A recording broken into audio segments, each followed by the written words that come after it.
رسول اللہ صلی اللہ علیہ وسلم نے فرمایا جمعہ کے دن اور جمعے کی رات کو کثرت سے مجھ پر درود پڑا کرو، بس جو آدمی مجھ پر ایک دفعہ درود بھیجے گا اللہ اس پر 10 رحمتیں نازل کرے گا. اللہم صلی علی محمد. رسول اللہ صلی اللہ علیہ وسلم نے فرمایا تمہارے افضل دنوں میں سے جمعے کا دن ہے.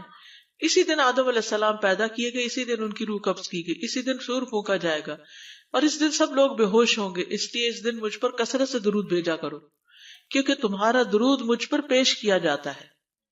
کہتے ہیں لوگوں نے پوچھا یا رسول اللہ ہمارا درود آپ پر کس طرح پیش کیا جائے گا جبکہ آپ کا جسم بوسیدہ ہو چکا ہوگا؟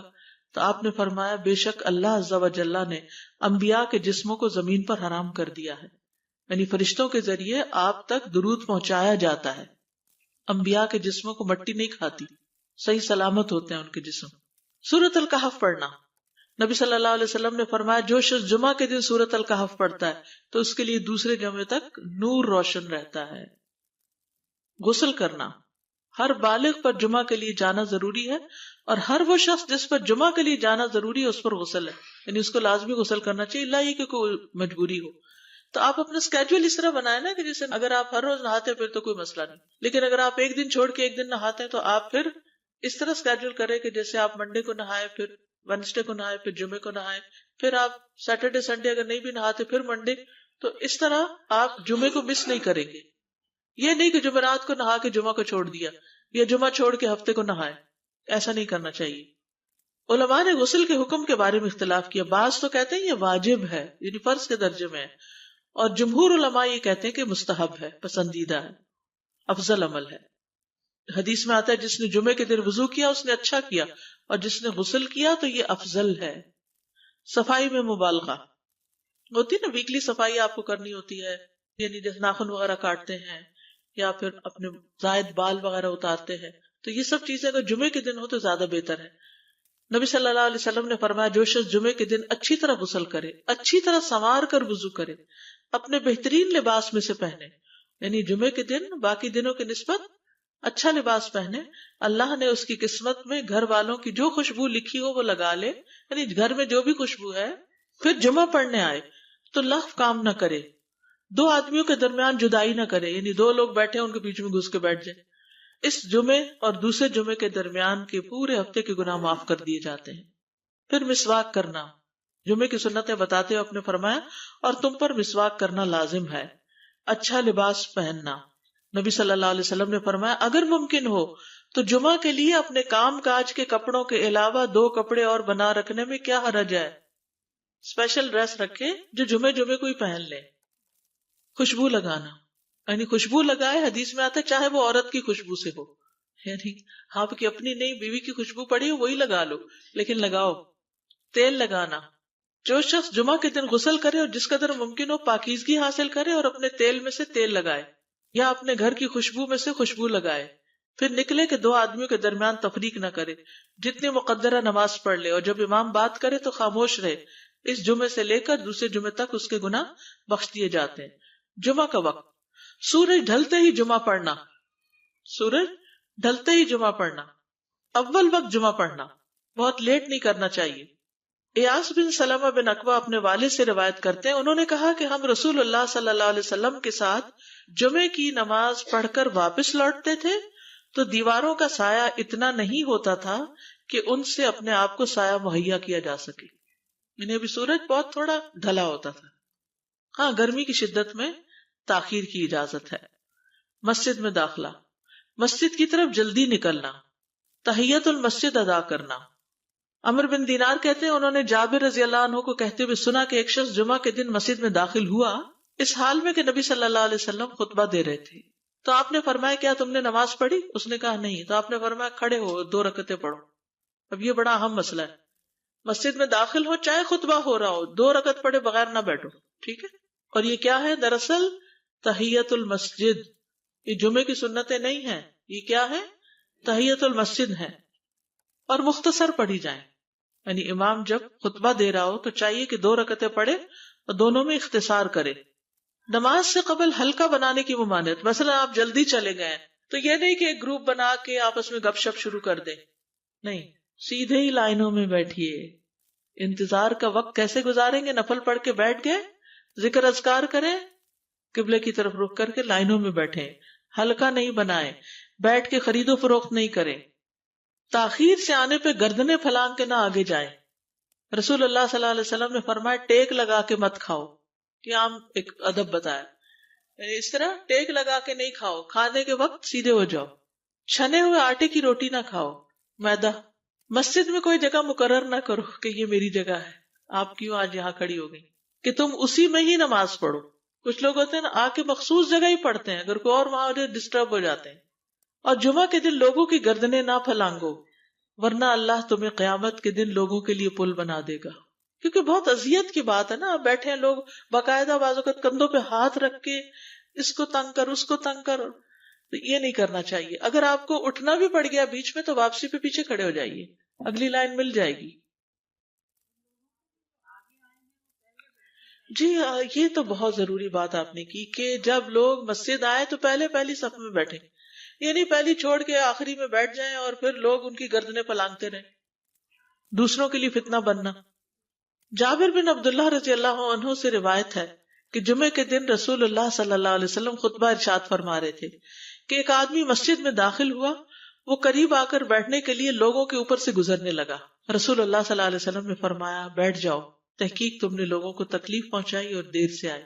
یہ عربی کے الفاظ بڑے خوبصورت ہیں، اجلس فقد آذیت و آنیت، کتنی جامع زبان ہے یہ، اجلس فقط آذیت، تو نے اذیت دی، و آنیت اور دیر سے آئے، ہاں تو اس سے منع کیا گیا۔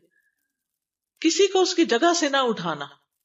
جابر رضی اللہ عنہ نبی صلی اللہ علیہ وسلم سے روایت کرتے ہیں، آپ نے فرمایا تم میں سے کوئی شخص جمعہ کے دن اپنے بھائی کو کھڑا نہ کرے کہ پھر دوسری طرف سے آ کر اس کی جگہ پہ خود بیٹھ جائے، بلکہ جو آئے وہ کہے جگہ کشادہ کرو، ہمارے لیے بھی جگہ بناؤ، یہ کہے۔ خطبہ جمعہ اور اس کے آداب۔ خطبہ جمعہ کی اہمیت، جب اذان ہو جائے تو کیا کرے انسان؟ مسجد کی طرف دوڑ پڑے۔ تو مسجد میں جماعت تو نہیں ہو رہی ہوگی، پہلے کیا ہو رہا ہوگا؟ خطبہ ہو رہا ہوگا۔ امام کا خطبے سے پہلے سلام کرنا۔ نبی صلی اللہ علیہ وسلم جب ممبر پر چڑھتے تو حاضرین کو السلام علیکم کہتے۔ امام کا کھڑے ہو کر خطبہ دینا۔ رسول اللہ صلی اللہ علیہ وسلم کھڑے ہو کر خطبہ دیتے، پھر بیٹھ جاتے، پھر کھڑے ہوتے اور کھڑے ہو کر خطبہ دیتے، یعنی بیچ میں تھوڑا سا بیٹھ بھی جاتے تھے۔ جس نے تمہیں یہ خبر دی کہ آپ بیٹھ کر خطبہ دیتے تھے تو تحقیق اس نے جھوٹ بولا، بس یقیناً اللہ کی قسم میں نے آپ کے ساتھ 2000 سے زائد نمازیں پڑھی ہیں، یعنی جن میں بہت سے جمعے بھی آئے ہیں، تو ایسا کچھ نہیں۔ امام کا 2 خطبے دینا، یعنی کھڑے تھے پہلے، پھر ذرا بیٹھ گئے، پھر دوسری دفعہ اٹھے تو یہ 2 خطبے ہو گئے۔ مختصر خطبہ دینا۔ آپ کے خطبات چند کلمات ہوا کرتے تھے، بہت لمبی تقریریں نہیں، آپ کا خطبہ درمیانہ ہوتا تھا۔ نبی صلی اللہ علیہ وسلم نے فرمایا آدمی کا نماز کو لمبا کرنا اور خطبے کو مختصر کرنا اس کی سمجھداری کی علامت ہے۔ بس نماز لمبی کرو اور خطبہ مختصر کرو، کیونکہ بعض بیان جادو جیسا اثر رکھتے ہیں، یعنی تھوڑا بھی بات کرو گے تو دل میں چلی جائے گی۔ نماز پہ زیادہ توجہ۔ نبی صلی اللہ علیہ وسلم کا خطبے میں سورۃ قاف پڑھنا۔ حارثہ بن نعمان کی بیٹی سے روایت ہے، کہتی ہے کہ میں نے سورۃ قاف رسول اللہ صلی اللہ علیہ وسلم سے سن کر حفظ کر لی۔ آپ ہر جمعے کو خطبے میں پڑھا کرتے تھے۔ سامعین کا امام کی طرف رخ کرنا، یعنی جمعے کے دن یہ نہیں کہ آپ کرسی لگا کے کسی اور طرف منہ کر کے بیٹھ جائیں اور جب جماعت ہو تو پھر صف میں کھڑے، نہیں، آپ صف میں بیٹھے ہو، کس طرف منہ ہو؟ قبلہ رخ ہو، امام سامنے ہی ہوگا نا قبلے کی طرف۔ ایک صحابی کہتے کہ جب آپ ممبر پہ چڑھتے تو ہم اپنے چہروں کے ساتھ آپ کی طرف متوجہ ہوتے، ادھر ادھر نہیں دیکھتے تھے خطبے کے دوران۔ امام کے قریب بیٹھنا۔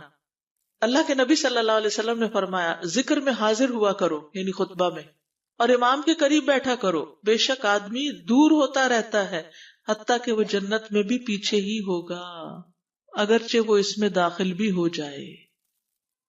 یہ تاخیر کی اتنی مذمت ہے۔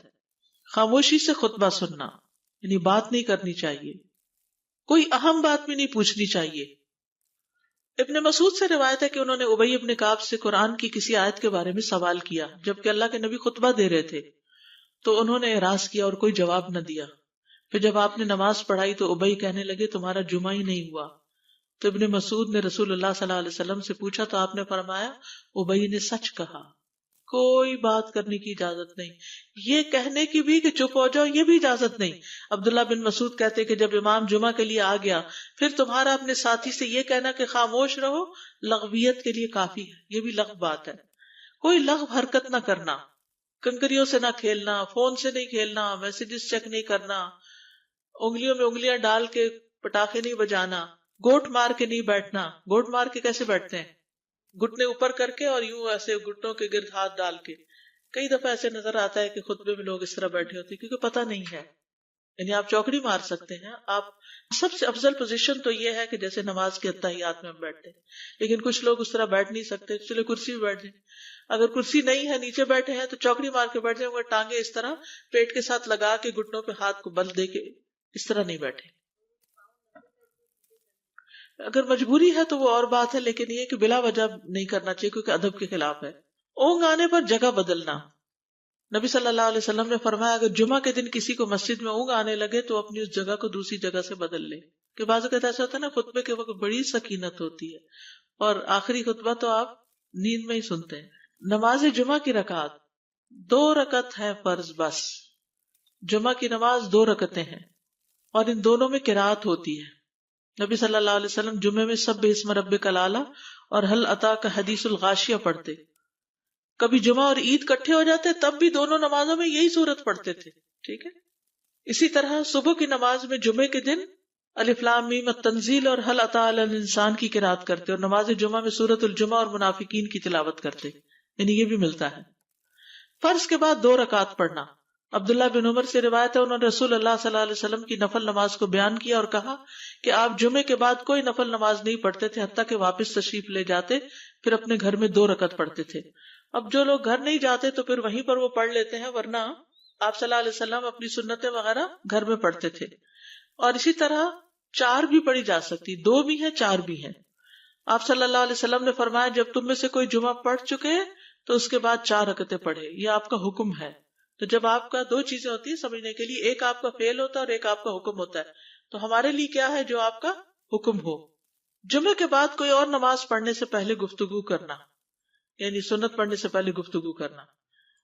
اسما بن مالک سے مرفوعاً روایت ہے کہ جب تم میں سے کوئی آدمی جمعہ کی نماز پڑھے تو اس کے بعد اس وقت تک کوئی نماز ادا نہ کرے جب تک کسی سے کلام نہ کرے یا اس جگہ سے نکل نہ جائے. پہلے منع تھا، اب کوئی نہ کوئی بات کر لینی چاہیے.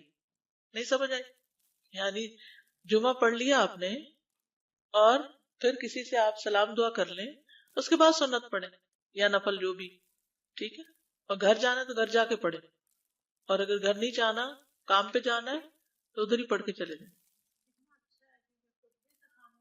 کتنا پیارا ہے ہمارا دین کہ اتنا لمبا بھی چپ کا روزہ نہیں رکھوایا. بالکل.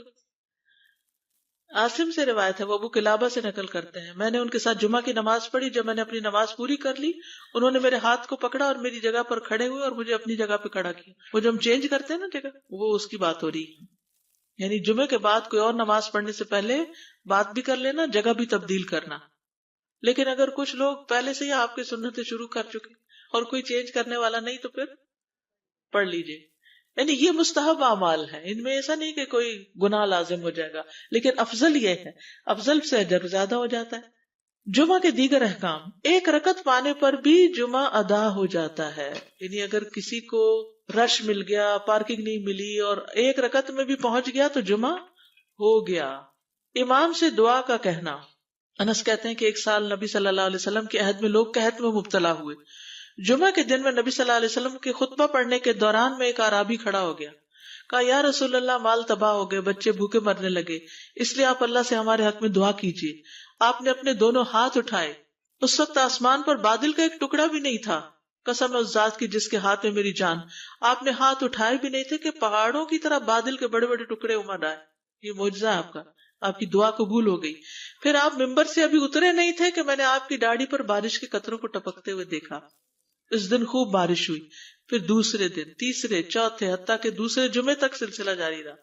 دوسرے جمعے وہی عربی یا کوئی اور کھڑا ہو گیا اور کہا یا رسول اللہ، چھتیں گر گئی، مال ڈوب گیا، اس لیے آپ ہمارے لیے اللہ سے دعا کیجیے. چنانچہ آپ نے اپنے دونوں ہاتھ اٹھائے اور فرمایا اے میرے اللہ، ہمارے ارد گرد برسا، ہم پر نہ برسا. اور بدلی کے جس طرف اشارہ کرتے وہ بدلی ہٹتی جاتی اور مدینہ ایک حوض کی طرح ہو گیا. وادی کنات 1 مہینے تک بہتا رہا. جو شخص بھی کسی علاقے سے آتا تو اس پر بارش کا حال بیان کرتا، جیسے ہوتا ہے نا کوئی فلڈ آ جائے یا کچھ ہریکین، تو پھر ہر کوئی موضوع گفتگو ہو جاتا ہے. جمعہ کے بعد قیلولہ کرنا. انس کہتے ہیں کہ ہم لوگ جمعہ کے دن سویرے نکلتے اور جمعہ کی نماز کے بعد قیلولہ کرتے تھے، جمعہ کے بعد کھانا کھانا. سہل کہتے ہیں کہ ہم نہ تو قیلولہ کرتے نہ دوپہر کا کھانا کھاتے مگر جمعے کے بعد. لنچ کب ہے؟ جمعے کے بعد. جمعے کو قیام و سیام کے لیے خاص کرنے کی ممانعت ہے، یعنی اس دن کی رات کو شب جمعہ منانا کہ اس رات پوری عبادت کریں گے، یہ سنت سے ثابت نہیں. ٹھیک ہے. اور دن کو روزے کے لیے خاص کرنا یہ بھی سنت سے ثابت نہیں، الا یہ کہ کوئی معمول کا روزہ رکھتا ہے، ایام 20 کا روزہ ہے تو وہ اور بات ہے. ابو ہریرہ سے روایت ہے کہ میں نے رسول اللہ صلی اللہ علیہ وسلم کو فرماتے ہوئے سنا، تم میں سے کوئی شخص جمعہ کے دن روزہ نہ رکھے مگر یہ کہ اس کے ایک دن پہلے یا اس کے بعد کا دن ملا کر روزہ رکھے. جمعہ کے دن خرید و فروخت کی ممانعت ہے. جمعہ کے دن جب نماز کے لیے پکارا جائے تو اس وقت اللہ نے خرید و فروخت سے منع کیا ہے. وَذَرُوا الْبَيْعَ، اس دن کاروبار حرام ہے. اور یہ جمعے کی دوسری اذان کے ساتھ تعلق رکھتا ہے، یعنی صبح صبح کام کر سکتے ہیں لیکن اذان ہوتے ہی چھوڑ دیں، اور جب پھر جمعہ سے فارغ ہو جائے تو دوبارہ دکان پہ جا کے بیٹھ جائیں. جابر بن عبداللہ کہتے ہیں کہ نبی صلی اللہ علیہ وسلم جمعہ کے دن خطبہ ارشاد فرما رہے تھے کہ مدینہ میں ایک تجارتی قافلہ آیا. رسول اللہ صلی اللہ علیہ وسلم کے صحابہ اس کی طرف لپک پڑے اور آپ کے پاس مسجد میں صرف 12 آدمی بچے. تو رسول اللہ صلی اللہ علیہ وسلم نے یہ صورت دیکھ کر فرمایا، اس ذات کی قسم جس کے ہاتھ میں میری جان ہے، اگر تم سارے کے سارے چلے جاتے اور کوئی بھی باقی نہ بچتا تو اس وادی میں آگ بہ پڑتی. یعنی اتنا بڑا جرم ہے یہ. پھر یہ آیت نازل ہوئی، وَإِذَا رَأَوْا تِجَارَةً أَوْ لَهْوًا انفضوا إِلَيْهَا وَتَرَكُوكَ قَائِمًا، جب وہ کوئی سودا بکتا دیکھیں یا کوئی تماشا نظر آ جائے تو اس کی طرف دوڑ جاتے ہیں اور آپ کو کھڑا ہی چھوڑ دیتے ہیں. راوی کہتے ہیں جو 12 آدمی رسول اللہ صلی اللہ علیہ وسلم کے ساتھ رہے ان میں ابو بکر اور عمر رضی اللہ عنہ بھی شامل تھے. جمعے کے دن قبولیت کی گھڑی ہوتی ہے، اس وقت اللہ سے بھلائی مانگنی چاہیے. رسول اللہ صلی اللہ علیہ وسلم نے فرمایا، جمعے کے دن میں ایک گھڑی ایسی ہے کہ کوئی مسلمان اللہ سے کسی خیر کا سوال کرتے ہوئے اس کی موافقت نہیں کرتا مگر اللہ اسے وہی خیر عطا کر دیتا ہے. فرمایا یہ ایک چھوٹی سی گھڑی تھوڑی دیر کے لیے ہوتی ہے اور یہ ہر جمعے کو ہوتی ہے. ٹھیک ہے. اور خصوصاً نماز میں بھی اگر کوئی دعا کر رہا ہوتا ہے نا انسان تو وہ بھی قبول ہو جاتی ہے. نماز میں دعا کہاں ہوتی ہے؟ شروع میں ہوتی ہے، رکوع میں ہوتی ہے، سجدے میں ہوتی ہے، تشہد میں ہوتی ہیں. تو اگر یعنی جمعہ پڑھ رہے ہیں اور بیچ میں دعائیں آ گئی ہیں تو ہو سکتا وہی گھڑی آ گئی ہو اور آپ کی دعا قبول ہو جائے. اور یہ تورات میں بھی اس کا ذکر تھا. ابو ہریرہ رضی اللہ عنہ کہتے ہیں کہ رسول اللہ صلی اللہ علیہ وسلم نے فرمایا، بہترین دن جس میں سورج طلوع ہوتا ہے جمعہ کا دن ہے. اس دن میں ایک گھڑی ایسی ہے کہ نماز کی حالت میں اگر کوئی مسلمان بندہ اللہ عز و جل سے کچھ طلب کرے تو وہ اس کو ضرور دیتا ہے. کعب نے کہا ایسا سال میں ایک مرتبہ ہوتا ہے؟ تو میں نے کہا نہیں بلکہ ہر جمعہ کو ہوتا ہے. کہتے ہیں پھر کعب نے تورات پڑھی تو کہا نبی صلی اللہ علیہ وسلم نے سچ فرمایا. ابو ہریرہ رضی اللہ عنہ کہتے ہیں کہ میں بعد میں عبداللہ بن سلام سے ملا اور ان سے اپنی اور کعب کی مجلس کا بتایا تو عبداللہ بن سلام رضی اللہ عنہ نے کہا میں جانتا ہوں وہ گھڑی کب آتی ہے. ابو ہریرہ نے کہا مجھے بھی بتائیے. انہوں نے کہا وہ جمعہ کے دن میں آخری گھڑی ہے. میں نے کہا یہ جمعے کے دن کی آخری گھڑی کیسے ہو سکتی ہے، حالانکہ رسول اللہ صلی اللہ علیہ وسلم نے فرمایا جو مسلمان بندہ اس کو نماز پڑھتے ہوئے پائے. اس وقت میں کوئی نماز نہیں پڑھی جاتی. تو عبداللہ بن سلام نے کہا کیا رسول اللہ صلی اللہ علیہ وسلم نے یہ نہیں فرمایا جو شخص نماز کے انتظار میں بیٹھا رہے وہ گویا نماز ہی کی حالت میں ہے حتیٰ کہ نماز پڑھ لے. کہتے ہیں میں نے کہا ہاں. تو انہوں نے کہا بس یہی ہے، یعنی اس وقت کیا کرنا چاہیے، آخری گھڑی میں وضو وغیرہ کر کے مغرب کی نماز کے انتظار میں بیٹھ کے دعائیں کریں، اذان ہو تو نماز پڑھ لیں. عصر کے بعد سے مغرب تک کا وقت ہے. انس بن مالک سے روایت ہے کہ نبی صلی اللہ علیہ وسلم نے فرمایا جمعہ کے دن اس گھڑی کو جس میں دعا کی قبولیت کی امید کی جاتی ہے عصر سے لے کر سورج ڈوبنے تک کے درمیان تلاش کرو اور دن کی آخری گھڑی ہے. تو اللہ سبحانہ و تعالی ہمیں اس دن کی برکتوں سے فائدہ اٹھانے کی توفیق عطا فرمائے.